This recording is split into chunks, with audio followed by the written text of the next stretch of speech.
ಆತ್ಮೀಯ ವಿದ್ಯಾರ್ಥಿಗಳೇ, ದ್ವಿತೀಯ ಪಿಯುಸಿ ಸೂಕ್ಷ್ಮ ಅರ್ಥಶಾಸ್ತ್ರ ಭಾಗ 1ರಲ್ಲಿ ಬರ್ತಕ್ಕಂತಹ 4ನೇ ಅಧ್ಯಾಯ ಪರಿಪೂರ್ಣ ಪೈಪೋಟಿಯಲ್ಲಿ ಉದ್ಯಮ ಘಟಕದ ಸಿದ್ಧಾಂತ ಅನ್ನುವಂಥ ಅಧ್ಯಾಯದ ಬಗ್ಗೆ ಈಗಾಗಲೇ ಹಿಂದಿನ ತರಗತಿಯೊಳಗ ಪರಿಪೂರ್ಣ ಪೈಪೋಟಿ ಮಾರುಕಟ್ಟೆ ಅಂದ್ರೆ ಏನು, ಪರಿಪೂರ್ಣ ಪೈಪೋಟಿ ಮಾರುಕಟ್ಟೆಯಲ್ಲಿ ಆದಾಯದ ರೇಖೆಗಳು ಹೇಗಿರ್ತವೆ ಅನ್ನೋದ್ರ ಬಗ್ಗೆ ಚರ್ಚೆ ಮಾಡಿದ್ವಿ. ಹೀಗಾದ್ರೆ ಪರಿಪೂರ್ಣ ಪೈಪೋಟಿ ಮಾರುಕಟ್ಟೆಯ ಬಗ್ಗೆ ಚರ್ಚೆ ಮಾಡಿದ್ವಿ. ಈ ಅಧ್ಯಾಯದೊಳಗ ಮುಂದುವರಿದ ಭಾಗ ಲಾಭ ಗರಿಷ್ಠಗೊಳಿಸುವಿಕೆಯ ಹಂತ ಅಂತ ಬರುತ್ತೆ. ಪರಿಪೂರ್ಣ ಪೈಪೋಟಿ ಮಾರುಕಟ್ಟೆ ಅಂತಂದ್ರೆ ಬಹುದೊಡ್ಡ ಸಂಖ್ಯೆಯ ಮಾರುವವರು ಮತ್ತು ಕೊಳ್ಳುವವರು ಏಕರೂಪದ ವಸ್ತುವನ್ನು ಉತ್ಪಾದನೆ ಮಾಡಿ ಮಾರುಕಟ್ಟೆಯಲ್ಲಿ ಮಾರಾಟ ಮಾಡುತ್ತಿದ್ದು ಆ ವಸ್ತುವಿನ ಬೆಲೆ ಬೇಡಿಕೆ ಮತ್ತು ಪೂರೈಕೆ ಅಂಶಗಳ ಆಧಾರದ ಮೇಲೆ ನಿರ್ಧಾರವಾಗುತ್ತೆ ಅನ್ನುವಂಥ ಅಂಶವನ್ನ ಚರ್ಚೆ ಮಾಡಿದೆ. ಪರಿಪೂರ್ಣ ಪೈಪೋಟಿ ಮಾರುಕಟ್ಟೆಯಲ್ಲಿ ಬೆಲೆ ಒಂದೇ ಇರುವುದರಿಂದ ಒಟ್ಟು ಆದಾಯ ಆ ಮಾರಾಟದೊಂದಿಗೆ ಹೆಚ್ಚಾಗುತ್ತೆ, ಸರಾಸರಿ ಆದಾಯ ಮತ್ತು ಸೀಮಾಂತ ಆದಾಯದ ರೇಖೆಗಳು ಸಮನಾಗಿರುತ್ತೆ ಅನ್ನುವಂಥದ್ದನ್ನು ನೋಡ್ಕೊಂಡಿವಿ. ಅವುಗಳನ್ನೇ ಆಧಾರವಾಗಿಟ್ಕೊಂಡು ಇಲ್ಲಿ ಉದ್ಯಮ ಘಟಕ ಲಾಭ ಗರಿಷ್ಠಗೊಳಿಸುವಿಕೆಯ ಹಂತ ಅಂತ ಬರುತ್ತೆ. ಅಂದ್ರೆ ಲಾಭ ಗರಿಷ್ಠಗೊಳಿಸುವಿಕೆ ಅಂತಂದ್ರೆ ಉದ್ಯಮ ಘಟಕ ಲಾಭ ಅಂತಂದ್ರೆ ತಾನು ಮಾಡಿರ್ತಕ್ಕಂಥ ಉತ್ಪಾದನಾ ವೆಚ್ಚವನ್ನ ಕಳೆದು ಗಳಿಸ್ತಕ್ಕಂತಹ ಆದಾಯ ಆಗಿರುತ್ತೆ. ಅಂದ್ರೆ ಒಟ್ಟು ಆದಾಯದಲ್ಲಿ ಉತ್ಪಾದನಾ ವೆಚ್ಚವನ್ನ ಕಳೆದಾಗ ನಮ್ಗೇನು ಸಿಗುತ್ತೆ, ಲಾಭ ಸಿಗುತ್ತೆ ಅನ್ನುವಂಥದ್ದನ್ನು ನಾವು ತಿಳ್ಕೊಬಹುದು.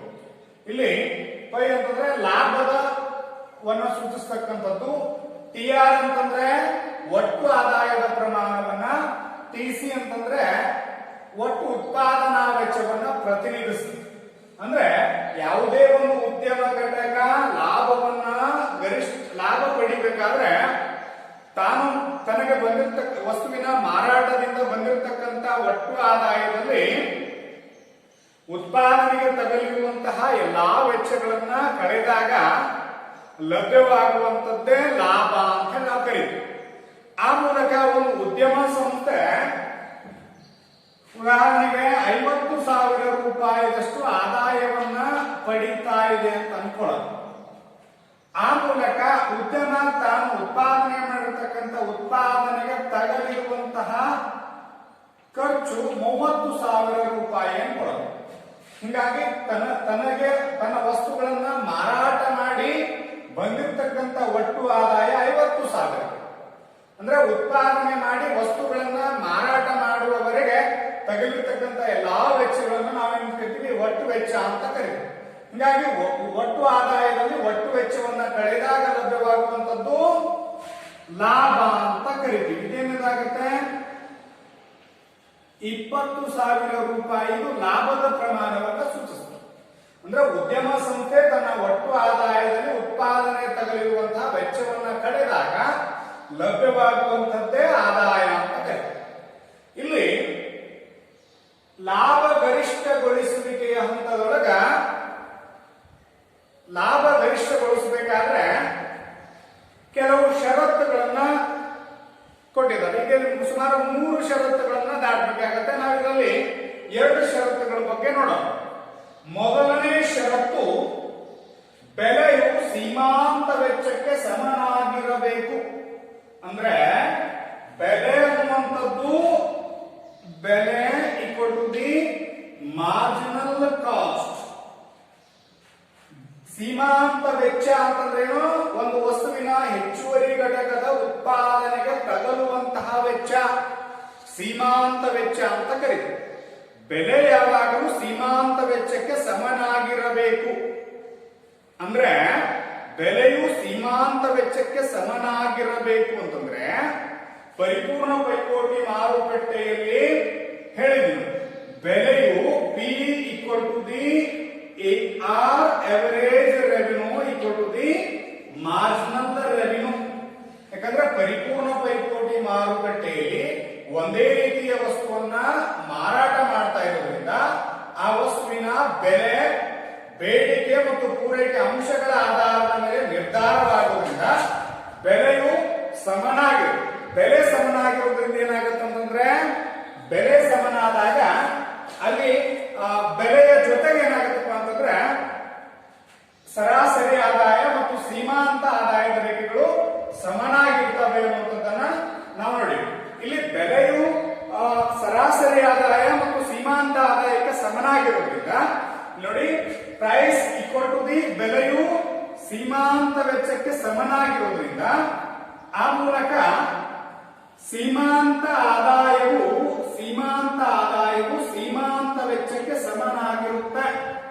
ಪರಿಪೂರ್ಣ ಪೈಪೋಟಿ ಮಾರುಕಟ್ಟೆಯಲ್ಲಿ ಒಂದು ಹೆಚ್ಚುವರಿ ಘಟಕದ ಮಾರಾಟದಿಂದ ಬರ್ತಕ್ಕಂಥ ಆದಾಯ ಒಂದು ಹೆಚ್ಚುವರಿ ಘಟಕದ ಉತ್ಪಾದನೆಗೆ ತಗಲ್ತಕ್ಕಂತಹ ವೆಚ್ಚಕ್ಕೆ ಸಮನಾಗಿರುತ್ತೆ ಅನ್ನುವಂತ ಅಂಶವನ್ನ ನಾವು ತಿಳ್ಕೊಳ್ತೀವಿ. ಹೀಗಾಗಿ ಬೆಲೆಯು ಸೀಮಾಂತ ಆದಾಯಕ್ಕೆ ಸಮನಾಗಿರುತ್ತೆ. ಸೀಮಾಂತ ಆದಾಯ ಏನಾಗಿರುತ್ತೆ ಅಂತಂದ್ರೆ ಸೀಮಾಂತ ವೆಚ್ಚಕ್ಕೆ ಸಮನಾಗಿರುತ್ತೆ. ಹೀಗಾಗಿ ಬೆಲೆಯು ಸೀಮಾಂತ ವೆಚ್ಚಕ್ಕೆ ಸಮನಾಗಿರುತ್ತದೆ ಅಂತ ಅರ್ಥ. ಯಾವ ರೀತಿ ಇದನ್ನ ನಾವು ಕಂಡುಕೊಳ್ಬೇಕಂದ್ರೆ ಪರಿಪೂರ್ಣ ಪೈಪೋಟಿ ಮಾರುಕಟ್ಟೆ ಒಳಗ ಬೆಲೆಯು ಸರಾಸರಿ ಆದಾಯ ಮತ್ತು ಸೀಮಾಂತ ಆದಾಯಕ್ಕೆ ಸಮನಾಗಿದೆ. AR ಅಂತಂದ್ರೆ ಎವರೇಜ್ ರೆವೆನ್ಯೂ, MR ಅಂತಂದ್ರೆ ಮಾರ್ಜಿನಲ್ ರೆವೆನ್ಯೂ, ಸೀಮಾಂತ ಆದಾಯ ಅಂತ ಕರೀತೀವಿ. ಅಂದ್ರೆ ಇಲ್ಲಿ ಬೆಲೆಯು ಸೀಮಾಂತ ಆದಾಯಕ್ಕೆ ಸಮನಾಗಿದೆ. ಹೀಗಾಗಿ ಪರಿಪೂರ್ಣ ಪೈಪೋಟಿ ಮಾರುಕಟ್ಟೆ ಒಳಗೆ ಸೀಮಾಂತ ಆದಾಯ ಸೀಮಾಂತ ವೆಚ್ಚಕ್ಕೆ ಸಮನಾಗಿದೆ. ಹೀಗಾಗಿ ಇಲ್ಲಿ ಸೀಮಾಂತ ಆದಾಯ ಸೀಮಾಂತ ವೆಚ್ಚಕ್ಕೆ ಸಮನಾಗಿರುವುದರಿಂದ ಬೆಲೆ ಏನಾಗಿರುತ್ತೆ ಸೀಮಾಂತ ಆದಾಯಕ್ಕೆ ಸಮನಾಗಿದೆ ಅಂತಂದ್ರೆ ಬೆಲೆಯು ಸೀಮಾಂತ ವೆಚ್ಚಕ್ಕೂ ಸಹ ಸಮನಾಗಿರುತ್ತೆ ಅನ್ನುವಂತ ಅಂಶವನ್ನ ನಾವು ಗಮನಿಸ್ತೀವಿ.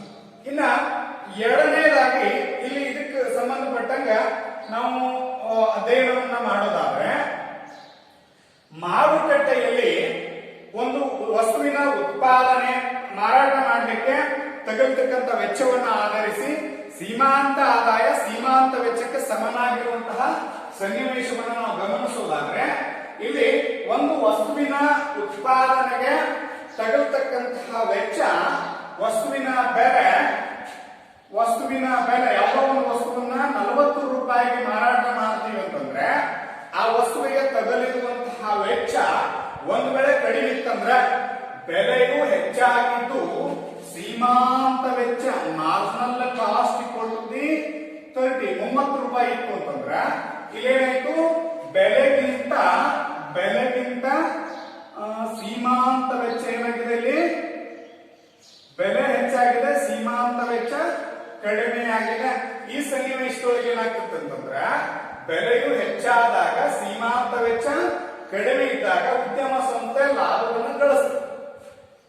ಆಮೇಲೆ ಯಾವಾಗ ಉದ್ಯಮ ಸಂಸ್ಥೆ ಹೆಚ್ಚು ಲಾಭವನ್ನು ಗಳಿಸ್ತಿರುತ್ತೋ ಆಗ ಏನಾಗತ್ತೆ ಅಂತಂದ್ರೆ ಹೊಸ ಉದ್ಯಮಗಳು ಮಾರುಕಟ್ಟೆಯನ್ನ ಪ್ರವೇಶ ಮಾಡ್ತವೆ.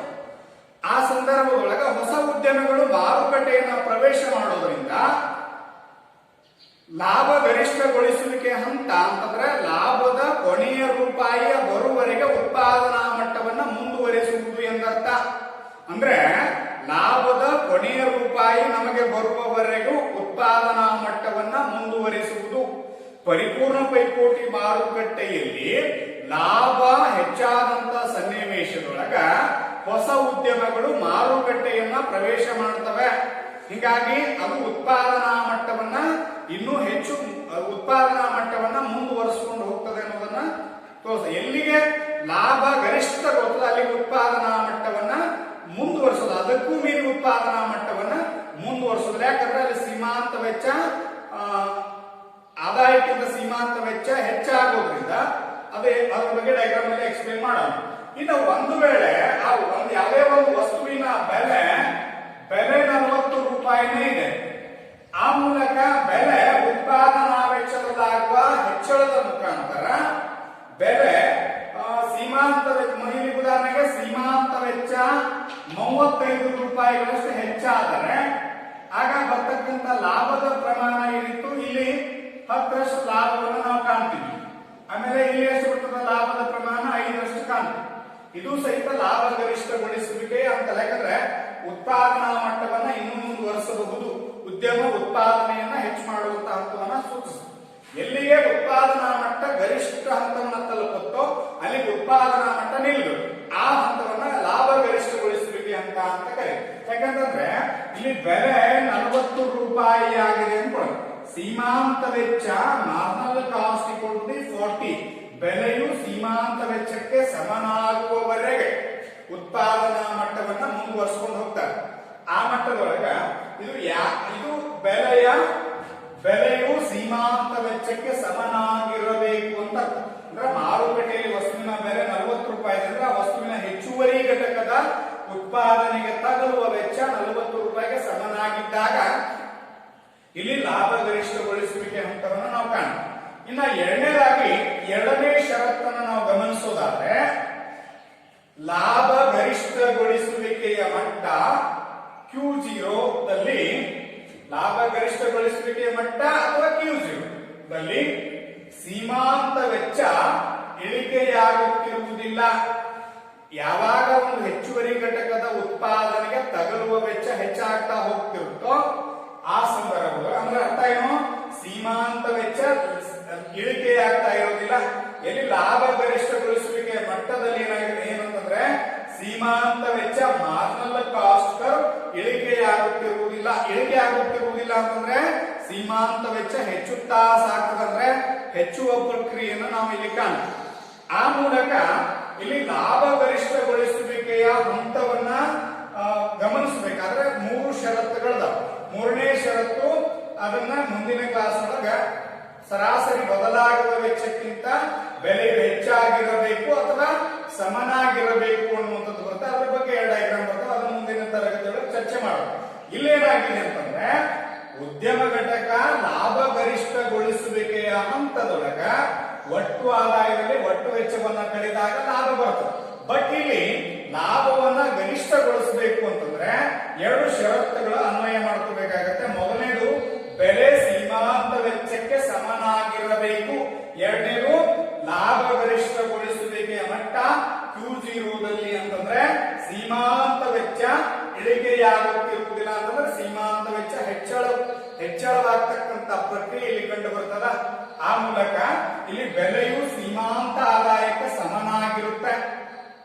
ಬೆಲೆ ಸೀಮಾಂತ ಆದಾಯಕ್ಕೆ ಯಾಕೆ ಸಮನಾಗಿರುತ್ತೆ ಅನ್ನೋದನ್ನ ಹಿಂದಿನ ಕ್ಲಾಸ್ ನೊಳಗ ಪರಿಪೂರ್ಣ ಪೈಪೋಟಿ ಮಾರುಕಟ್ಟೆಯಲ್ಲಿ ಒಟ್ಟು ಸರಾಸರಿ ಆದಾಯ ಸೀಮಾಂತ ಆದಾಯ ಈಕ್ವಲ್ ಟು ದಿ ಬೆಲೆಯು ಸರಾಸರಿ ಆದಾಯ ಮತ್ತು ಸೀಮಾಂತ ಆದಾಯಕ್ಕೆ ಸಮನಾಗಿರುತ್ತೆ ಅನ್ನುವಂಥದ್ದನ್ನ ನಾವು ಹೇಳಿದ್ವಿ. ಹೀಗಾಗಿ ಬೆಲೆಯು ಸರಾಸರಿ ಆದಾಯ ಮತ್ತು ಸೀಮಾಂತ ಆದಾಯಕ್ಕೆ ಸಮನಾಗಿರುತ್ತೆ. ಹೀಗಾಗಿ ಬೆಲೆಯು ಸೀಮಾಂತ ಆದಾಯಕ್ಕೆ ಸಮನಾಗಿರುತ್ತೆ ಅಂದಾಗ ಪರಿಪೂರ್ಣ ಪೈಪೋಟಿ ಮಾರುಕಟ್ಟೆಯಲ್ಲಿ ಸೀಮಾಂತ ಆದಾಯವು ಸೀಮಾಂತ ವೆಚ್ಚಕ್ಕೆ ಸಮನಾಗಿರಬೇಕು. ಆ ಮೂಲಕ ಬೆಲೆಯು ಸೀಮಾಂತ ಆದಾಯಕ್ಕೆ ಸಮನಾಗಿದ್ದಾಗ ಸೀಮಾಂತ ವೆಚ್ಚ ಏನಾಗಿರುತ್ತೆ, ಬೆಲೆಗೆ ಸಮನಾಗಿರುತ್ತೆ.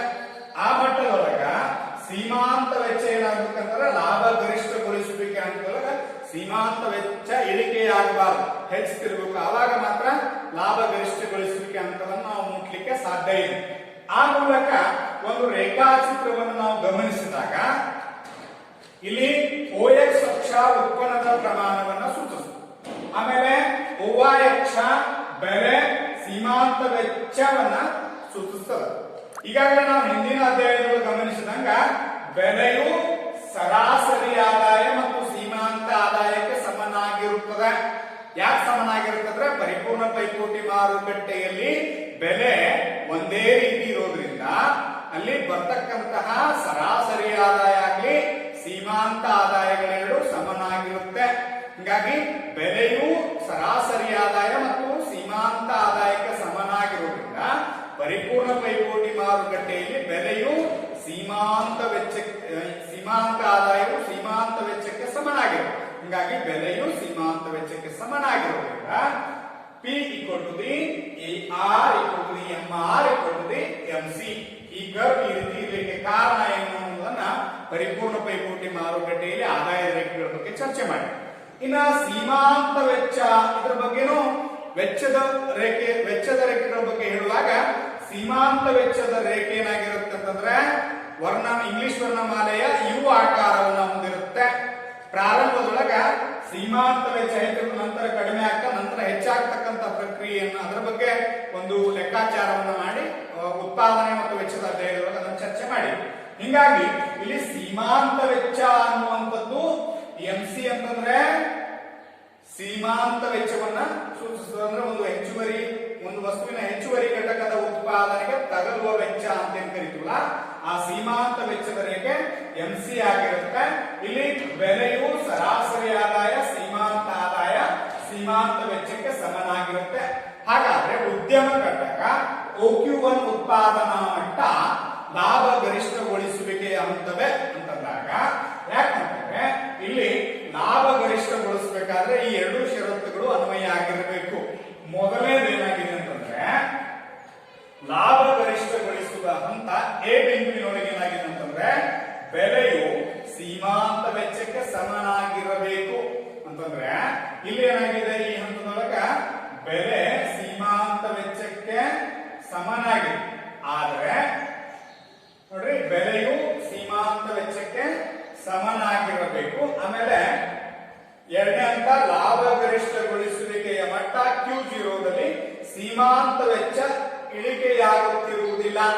ನೋಡಿ ಲಾಭ ಗರಿಷ್ಠಗೊಳಿಸುವಿಕೆ ಅಂತ ಮೊದಲನೇ ಹಂತ ಏನಾಗಿದೆ ಇಲ್ಲಿ ಅಪ್ಲೈ ಆಗಿದೆ. ಯಾಕಂದ್ರೆ ಬೆಲೆಯು ಸೀಮಾಂತ ವೆಚ್ಚಕ್ಕೆ ಸಮನಾಗಿದೆ. ಆದ್ರೆ ಈ ಹಂತದೊಳಗ ಸೀಮಾಂತ ವೆಚ್ಚ ಏನಾಗುತ್ತೆ ಬಂದದ ಇಳಿಮುಖವಾಗ್ತಾ ಇದೆ. ಹಿಂಗಾಗಿ ಈ ಹಂತ ಎ ಬಿಂದು ಲಾಭ ಗರಿಷ್ಠಗೊಳಿಸುವಿಕೆಯ ಹಂತ ಅಲ್ಲ. ಇನ್ನ ಎರಡನೆಯ ಉತ್ಪಾದನಾ ಮಟ್ಟ ಅಂತಂದ್ರೆ Q2 ಆಗಿದೆ. ಈ Q2 ಉತ್ಪಾದನಾ ಮಟ್ಟ ಲಾಭ ಗರಿಷ್ಠಗೊಳಿಸುವಿಕೆಯ ಹಂತವೇ ಅಂತಂದಾಗ ಇಲ್ಲಿ ಬಿ ಬಿಂದುವನ್ನು ನಾವು ಕಾಣ ಲಾಭ ಗರಿಷ್ಠಗೊಳಿಸುವಿಕೆ ಹಂತ ಅಂದ್ರೆ ಸೀಮಾಂತ ವೆಚ್ಚದ ರೇಖೆ ಕಡಿಮೆ ಇದೆ, ಸೀಮಾಂತ ವೆಚ್ಚ ಕಡಿಮೆ ಇದೆ, ಸರಾಸರಿ ಆದಾಯ ಅಥವಾ ಸೀಮಾಂತ ಆದಾಯ ಎಲ್ಲ ಏನಾಗಿದೆ ಅಂತಂದ್ರೆ ಹೆಚ್ಚು. ಅಂದ್ರೆ ಬೆಲೆ ಸೀಮಾಂತ ವೆಚ್ಚಕ್ಕಿಂತ ಬೆಲೆ ಏನಾಗಿದೆ ಹೆಚ್ಚು. ಯಾವಾಗ ಸೀಮಾಂತ ವೆಚ್ಚಕ್ಕಿಂತ ಬೆಲೆ ಹೆಚ್ಚಾಗಿರುತ್ತದಲ್ಲ ಆ ಸಂದರ್ಭದೊಳಗ ಉತ್ಪಾದನೆಯನ್ನ ಇನ್ನೂ ಮುಂದುವರಿಸಿ ಹೆಚ್ಚು ಲಾಭವನ್ನ ಗಳಿಸಬಹುದು ಅನ್ನೋದನ್ನ ತೋರಿಸ್ತದೆ. ಯಾಕಂದ್ರೆ ಲಾಭ ಗರಿಷ್ಠಗೊಳಿಸುವಿಕೆ ಹಂತದೊಳಗೆ ಹೊಸ ಉದ್ಯಮಗಳು ಏನ್ ಮಾಡ್ತವೆ, ಮಾರುಕಟ್ಟೆಯನ್ನ ಪ್ರವೇಶ ಮಾಡ್ತವೆ. ಆ ಮೂಲಕ ಉತ್ಪಾದನಾ ಮಟ್ಟವನ್ನ ಹೆಚ್ಚು ಉತ್ಪಾದನೆ ಮಾಡ್ತವೆ. ಹಿಂಗಾಗಿ ಈ ಮಟ್ಟವು Q2ದಲ್ಲಿ ಏನಾಗಿದೆ ಮೊದಲನೇ ಷರತ್ತು ಅಪ್ಲೈ ಆಗಿಲ್ಲ. ಯಾಕಂದ್ರೆ ಬೆಲೆಯು ಸೀಮಾಂತ ವೆಚ್ಚಕ್ಕೆ ಸಮನಾಗಿಲ್ಲ, ಬೆಲೆ ಸೀಮಾಂತ ವೆಚ್ಚಕ್ಕಿಂತ ಹೆಚ್ಚಾಗಿದೆ. ಎರಡನೇ ಷರತ್ತು ಏನಾಗಿದೆ, ಲಾಭ ಗರಿಷ್ಠಗೊಳಿಸುವಿಕೆಯ ಮಟ್ಟ Q0 ಸೀಮಾಂತ ವೆಚ್ಚ ಇಳಿಕೆಯಾಗುತ್ತಿರುವುದಿಲ್ಲ. ಸೀಮಾಂತ ವೆಚ್ಚ ಇಳಿಕೆ ಆಗುತ್ತಿರುವುದಂದ್ರೆ ಇಲ್ಲಿ ಸೀಮಾಂತ ವೆಚ್ಚ ಹೆಚ್ಚಾಗಿರುತ್ತದೆ. ಎರಡನೇ ಷರತ್ತು ಇಲ್ಲಿ ಅನ್ವಯ ಆದ ಸಹಿತ ಮೊದಲನೇ ಷರತ್ತು ಇಲ್ಲಿ ಅನ್ವಯವಾಗಿಲ್ಲ.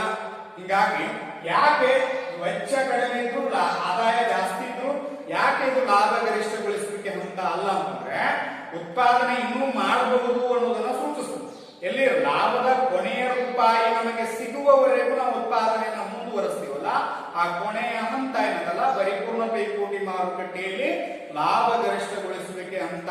ಯಾಕಂತಂದ್ರೆ ಇಲ್ಲಿ ಲಾಭ ಹೆಚ್ಚು ಬರುವಂತ ಸಂದರ್ಭದೊಳಗ ಹೊಸ ಉದ್ಯಮಗಳು ಮಾರುಕಟ್ಟೆಯನ್ನ ಪ್ರವೇಶ ಮಾಡಿ ವಸ್ತುವನ್ನು ಉತ್ಪಾದನೆ ಮಾಡಿ ಮಾರಾಟ ಮಾಡೋದ್ರಿಂದ ಇಲ್ಲಿ ಲಾಭದ ಪ್ರಮಾಣ ಬಂದ್ರು ಸಹಿತ ಅದೇನಾಗತ್ತೆ ಹೆಚ್ಚಿನ ಮಟ್ಟದಲ್ಲಿ ಬರ್ಲಿಕ್ಕೆ ಬಿಡೋದು.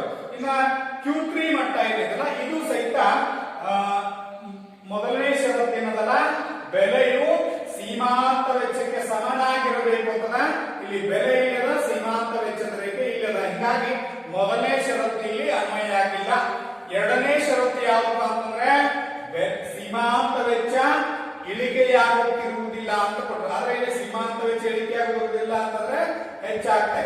ಹಿಂಗಾಗಿ ಎರಡು ಷರತ್ತುಗಳು ಒಂದನೇ ಷರತ್ತು ಅನ್ವಯ ಆಗಿಲ್ಲ, ಎರಡನೇ ಷರತ್ತು ಏನಾಗಿದೆ ಅನ್ವಯ ಆಗಿದೆ. ಆದ್ರೂ ಅದು ಲಾಭ ಗರಿಷ್ಠಗೊಳಿಸುವಿಕೆ ಅಂತ ಅಲ್ಲ.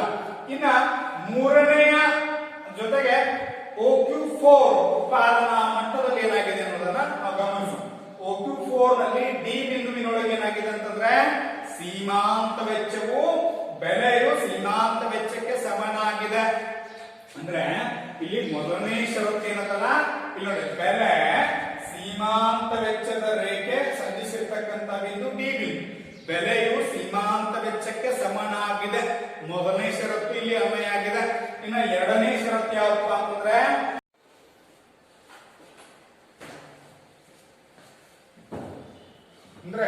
ಈಗಾಗಲೇ ಲಾಭ ಗರಿಷ್ಠಗೊಳಿಸುವಿಕೆ ಹಂತದೊಳಗ ಕೊನೆಯ ಲಾಭ ಗರಿಷ್ಠಗೊಳಿಸುವಿಕೆ ಹಂತದ ಬಗ್ಗೆ ಹೇಳ್ತಾ ಇದೆ. ಇಲ್ಲಿ ಏನಾಗಿದೆ ಅಂತಂದ್ರೆ ಬೆಲೆಯು ಸೀಮಾಂತ ವೆಚ್ಚಕ್ಕೆ ನೋಡಿ Q4 ಅನ್ನುವಂತ ಉತ್ಪಾದನಾ ಮಟ್ಟ ಬೆಲೆ